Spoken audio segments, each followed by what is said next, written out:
Arslan fait partie des finalistes de The Voice 2023. À quelques heures de la grande finale de l'émission de TF1, le talent d'Amel Bent se confie à Télé Loisirs sur son parcours dans le télécrochet mais aussi sur les liens très forts qui se sont créés pendant l'aventure. D'amitié et plus encore. Tu as l'une des plus belles voix de cette saison. Amel Bent avait vu juste en faisant cette déclaration à Arslan lors de son audition à l'aveugle. Ce samedi 3 juin 2023, le talent sera sur le plateau du télécrochet pour disputer la grande finale sur TF1.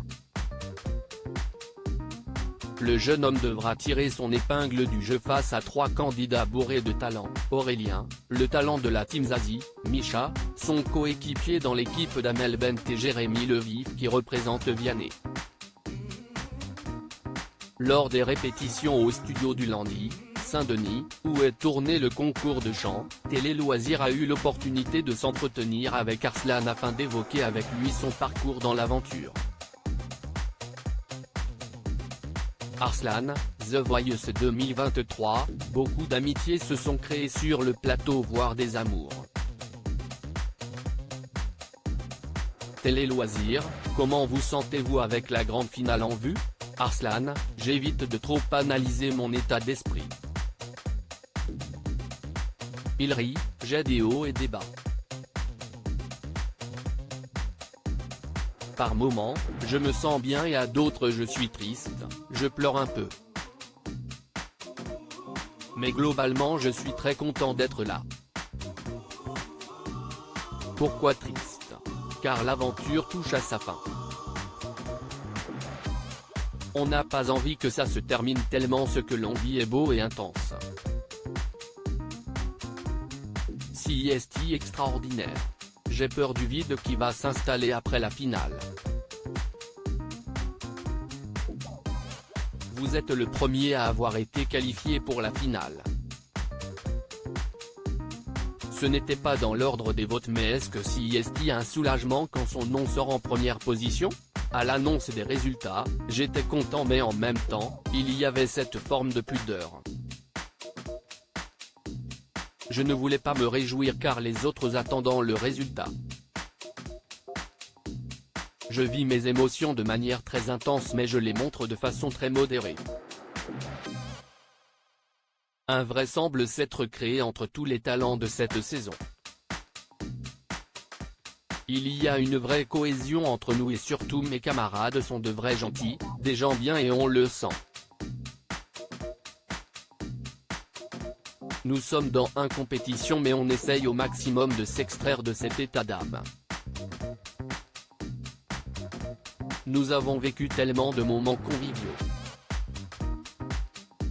Beaucoup d'amitiés se sont créées. Voire des amours, il rit, ça ne me concerne pas donc je ne peux pas en parler mais ils ne sont pas en finale. Comment avez-vous vécu la visite de Monsieur Cabane dont vous vous occupez? Arslan est assistant de vie auprès de personnes âgées, note de la rédaction. Avant ma prestation, ils ont passé des magnétos et à chaque fois que j'entendais sa voix, j'essayais de ne pas pleurer. Je devenais émotif parce que ça me rappelait tout le chemin parcouru depuis mon arrivée en France il y a 2 ans. Je suis né et j'ai grandi à Alger où je faisais des études de chimie. Avec Monsieur Cabane, au début, c'était une relation professionnelle. J'essaye de garder une distance pour me protéger mais un lien s'est créé entre nous. Je n'ai pas l'intention de le laisser tomber. Il sera présent sur le plateau pour la finale. Comment perçoit-il ton parcours dans l'émission? Il est fier, il trouve que j'ai évolué sur tous les plans. Son conseil depuis le début a toujours été reste toi-même, ne change pas et chante avec le cœur. CIST de cette manière-là que tu réussiras à toucher le cœur des gens. Arslan revient sur son parcours dans The Voice 2023, « Je n'arrive pas à me considérer comme étant parmi les favoris. Amel Bent a dit lors de votre audition à l'aveugle que vous étiez l'une des plus belles voix de cette saison. Vous faites partie des favoris. Si est une pression supplémentaire pour vous ? Non, ce que peuvent dire les autres me fait plaisir, mais je suis tellement dur avec moi-même que je n'arrive pas à me considérer comme étant parmi les favoris. Effectivement, je suis finaliste, mais une étape de The Voice, si est un moment, un rendez-vous, et s'il est raté, tu n'es plus le meilleur. Il suffit d'un rien pour ne plus l'être, donc il faut rester connecté à la réalité. Ce n'est pas mon état d'esprit. Le fait d'être en binôme avec Misha, car vous êtes les deux talents d'Amel Bent en finale, si est un avantage ? Je n'arrive pas à savoir si est un plus d'être deux de la même équipe en finale. Le public va-t-il pour moi, pour lui ou pour la team Amel Bent ? En tout cas, je suis ravi que Misha soit là.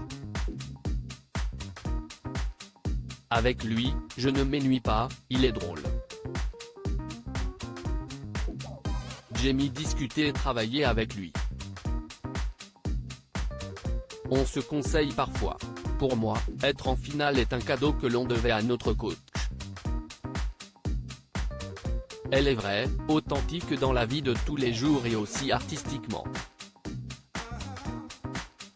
Amel est très engagée avec nous et pour moi si est ma responsabilité de réussir chaque étape dans cette émission.